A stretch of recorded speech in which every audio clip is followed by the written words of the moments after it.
Hey everybody, back again. It is Kevin from Vitality. I have a lovely Renee Mollitt with me today, who is someone that used to work with us doing yoga, amongst other things. She's been a patient of mine for quite a while, probably over 10 years. I would say 10 years. Yeah, about 10 years. And she is now doing a whole bunch of stuff, yoga, restorative yoga especially, right? Yes, and therapeutic yoga. So today we're continuing some of the conversations about mindset and the importance of having that connectivity with the body and what things come about from not being in that space. So today we want to go through some ideas of why do we get into that disconnect, and what are some of the outcomes of that, and then maybe some easy solutions on how we can go about fixing that. So maybe give us a little rundown on what you're doing now, and then we'll get into a little bit of the bulk of what we wanted to talk about today. So I work a lot with people in pain. It seems there's a 2010 Canadian statistics poll that said that 3.7 million people suffer from stress. Wow. And it seems like that number is increasing exponentially, which is kind of scary. And a lot of people have sort of said, well, it's because of the technological age, because of all the electronics that we're associated to, and the mind never gets a chance to rest. And I think that's probably part of it. Well, I think I agree with you there. The technological thing, the way that we have sped things up in terms of having everything instantaneously has created this need to have something right away, and it's sped everything up. Our way of thinking, our way of getting things, our way of achieving things, and we've gotten to this ridiculous habit of wanting more, doing more, and doing it very quickly, which can be a huge problem. Yeah, and it's exhausting. It's exhausting to the mind, and if it's exhausting to the mind, then it's exhausting to the body. Exactly. And kind of makes us wonder why we're doing it. Right. Yeah.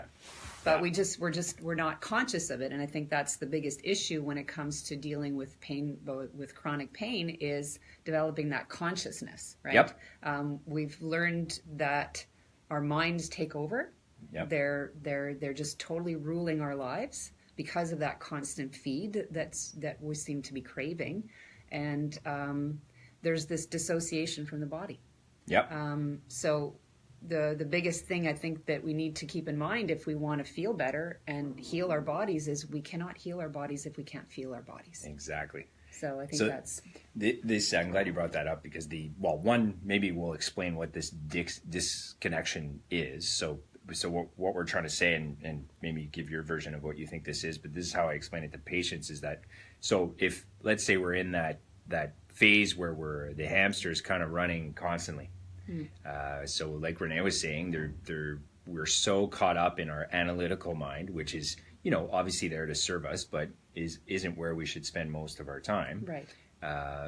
The people become very disconnected with how they feel and what they need as a person. And there are tons of methods to get reconnected and do that on a regular basis, whether it be doing yoga, to feel your body again, whether it's meditating. There's a whole bunch of things. Like I had even a guy today that I was treating that we were talking about this, and he was saying, he goes, I really, because I was discussing about something about one of our kids, and she was telling me how she felt stressed out because she didn't have time to just kind of relax. So, we kind of sat there and talked about, okay, well, what are some things you need to kind of do that? And so we went through it, and he says, oh yeah, I don't know what you mean by reconnecting. And he's a martial artist. Okay. So I told him, I said, do you know when you do katas, how focused and in the zone and everything's flowing? I said, you're connected. So people don't realize they are doing certain things where they are there. Yes. So the idea is, if they can recognize that feeling, it's to reproduce it either with meditation or an activity or something that can reconnect them on a more regular basis, right? I think that's why people are drawn to extreme sports, because they have to pay 100% attention or they could get seriously injured. Yeah, right? absolutely. So that's kind of interesting. So if you get back to the whole idea of stress and how stress affects the body, I think most people at this point are pretty familiar with the fight or flight response, right? Yep. I think most people know what that is. But the body's automatic reaction is to get all of the muscles of the neck and the shoulders to hunch, right? And when we're constantly stressed and worried, that we're perpetuating that reaction in the body, Yep. that muscular tension, that muscular reaction, and which is not a bad thing if we're doing it and then letting it go and going back around our business. But I think the problem becomes when you think of the word chronic, what that word chronic means is we're doing something constantly without resting in between, right? And so like anything, you don't want to do everything all the time. Right. You want to kind of mix it around. Yeah. Yeah. So for those of you that have seen some of the talks on the adrenal glands, that's what Renee is talking about, is this fight or flight response, which is our kind of survival response to things we need to do, to stresses, to preoccupation. The adrenal glands will kick in and kind of shoot stress hormone in the body, which we have certain postures we adapt to that response. So that's what she's talking about, and how we can revert that and try and always bring us back to an even keel so that we can attack something else again.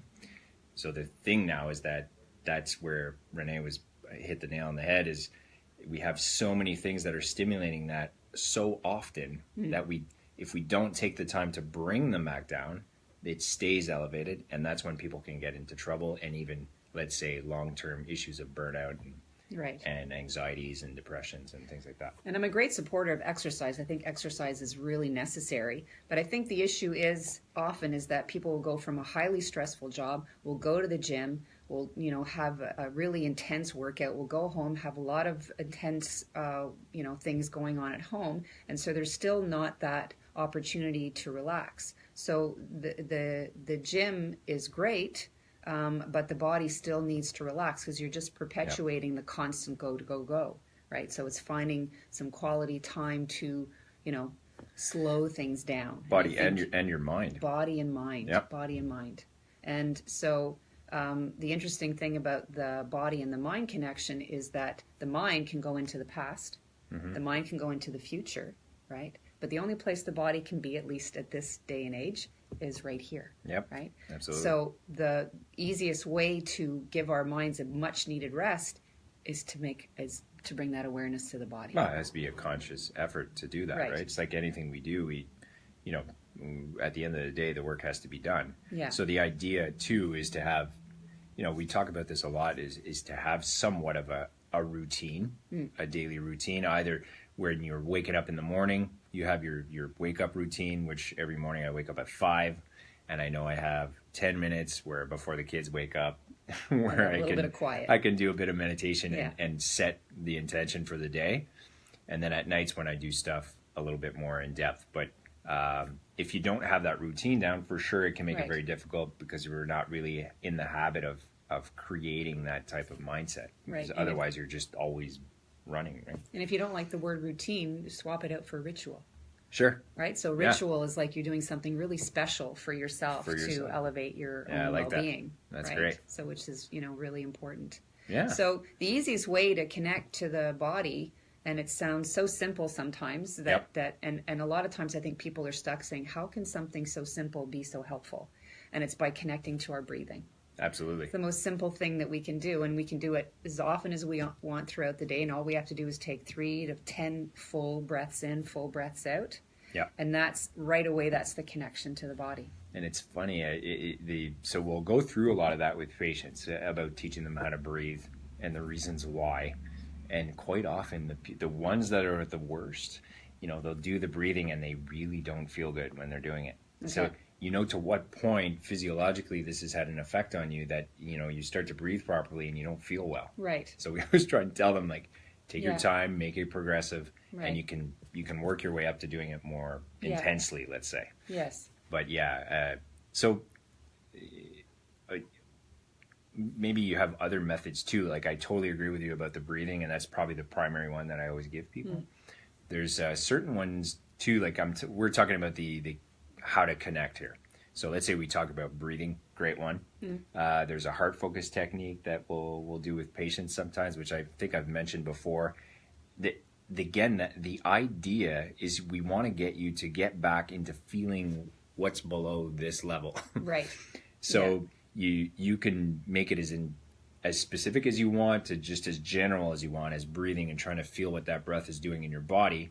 Or even we do these progressive scans with people where people breathe into the body and feel different tensions that are going on. Right. And then they can go work at those areas, Yeah. So I call that body scanning, which Absolutely. is really, it's another kind of meditation. Sure. And that's why I started to love teaching restorative yoga, because restorative yoga, you're just sort of pretty much lying still in a supported way, in an opened way, and you're focusing on body sensation and your breathing. So you're going through all of these techniques to try and become more aware of your body. And in the beginning, it's a little bit challenging because you're so used to being in your head and we're so used to either being drawn to extremes of sensation, right? I know what pain feels like. I know what pleasure feels like. But there's a huge whole world of sensation in between. Absolutely. And so the important thing to remember is the more that we connect to the body, the more we feel the body, the more we're also able to tune into our intuitive process, right?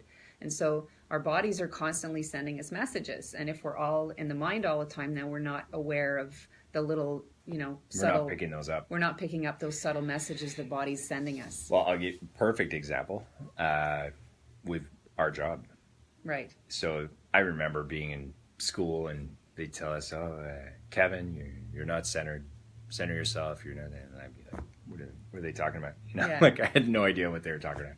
I'm centered. I'm looking at what I'm doing, but I wasn't. I was all in my head. Okay. So I get it now what they were telling me. And between each patient, I have a ritual that, takes, basically 5 seconds where I'm back in that space again. And I tell you, if I don't do it, I don't feel what I'm supposed to be feeling. Right. Or not to the intensity that I do if I'm doing it regularly, which, I got in the habit of doing. But it's an amazing thing because I'll notice if I have a day where I'm just preoccupied and there's something major going on, we're all human. We get stuck in stuff. And absolutely. I will not feel a thing. Yeah. So it is amazing how much what Renee's talking about in terms of like what we feel, what we perceive, the information we get in terms of intuitive information is off the chart if you make it a habit of doing this regularly. Right. And being in that frame of mind is unbelievable. And I think it's important not to get discouraged because we have to remember that because of this electronic technological age that we're in, we're wanting immediate gratification. Sure. Right? And so anything that new that we're starting, just like anything else, it needs practice. We need repetition. We need to do it constantly to become more comfortable with doing it. Yeah. And not to give up on it, to keep trying, right? Yep. And then, getting back to that idea of the mind and the mind being so full of stuff, just getting that sort of playfulness of trying to create a little bit more space in there. And I often think of I don't know if anybody remembers the game Barrel of Monkeys when you were a kid. Yep. You have one monkey and you connect it to the next, right? Yeah. Oh, your kids still play with it? Yep. It's a great game, but it's a great way to think about how the thinking process works. Because one monkey will connect to another, and then next thing you know, your mind's gone all over the world. And so it's just like, coming back, okay, how can I start to disconnect the monkeys? Yep. Yeah. So every time you come back to your body and you breathe, you've created a little bit of space between the thought process. Well, I think the important thing too, coming back on some of the not necessarily misconceptions, but the problems with when people start to do this type of breathing meditation or whatever you want to call it, is there I often get that comment of, I do it, but it's not working. I'm constantly thinking it's not. I said, yeah, you're going to, so it's the frame of where you're coming from. So you're getting in this space where you're actually observing what's happening as opposed to being constantly in the rat race of the thought process going in a whirlwind. So it gives you a different perspective of the way you're thinking, but maybe the way you're talking to yourself on a regular basis. Yeah. And it gives you an easier approach to change that belief system. So whether or not you become more conscious of a way you're speaking to yourself, the way you're behaving, or certain behaviors you don't necessarily like, if you take the time to get in that space, you can actually implant something better and practice focusing on that as an outcome as opposed to the one you've done forever. Right. Because I'm sure everyone has these things they do that they're like, why do I keep doing that? And the only way to change that is to get into the subconscious and access that info at the root cause of it. So the only way to get there is to get into the here and now. There you go. There you go. Right. So it is basic. It is simple. It's just the application of it has to be more constant. Yeah.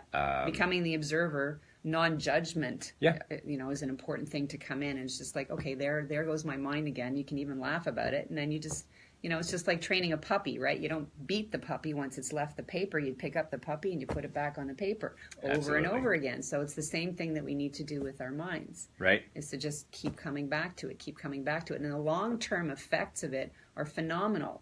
I remember reading an article in Tricycle magazine about a guru that was being interviewed by a yogi, and so they asked him, well, what were the long-term benefits of your meditation practice? And he goes, well, I've been meditating for 3 or 4 years, and I still find that my mind wanders away. And he goes, well, have you noticed anything else? He goes, well, let me think about that. Well, I'm a little bit more patient. I'm a little bit more clear in my thinking process. I'm a little bit more understanding in my day-to-day life. And so all of these little bonuses start to creep up in your life when you start to have that more awareness in your life. Yeah, absolutely. And sometimes it's subtle and you don't realize it until you. And so when you think about bringing the mindfulness not only to your way of thinking, but then how your body's feeling overall, so the tension that you have in your body, and you can actually bring it into then afterwards your movements, right? Sure. And so which is really helpful for anybody that loves to jog or train or whatever it is. And so, for instance, I get on a treadmill regularly and I notice, how my feet are falling. Are they touching the ground in the same kind of way? And how are my arms swinging? Are my arms swinging both the same way? So it's bringing that mindfulness then into how you're moving, how you're sitting, how you're doing everything. And that has a huge impact on bringing balance to your body. And even what you want to happen. Yes. Right? Yeah. So that's some of the cool stuff. Correcting imbalances. And I can remember doing this younger, playing competitive hockey, and I used to sit there the night before the day of a game, and I'd sit there and just visualize scenarios in a game and how I would react and how I would play. And I'm telling you, if I did that, I was way more comfortable in the net. Either way better performance, way less anxiety about it, because when I didn't do it, you can fall into that trap of like, okay, what happens if a goal goes in? What happens if I don't play well? Your focus is in the wrong place, which I had a great talk with my oldest when she was doing a tryout for some inner city soccer, and she had been playing already, and it was just before the tryouts for the following year, and she was very upset, and you could tell she was preoccupied. And so I said, what's wrong? And she says, well, I'm very nervous that I'm not going to make the team. I said, okay, so, well, then maybe we should think about something else.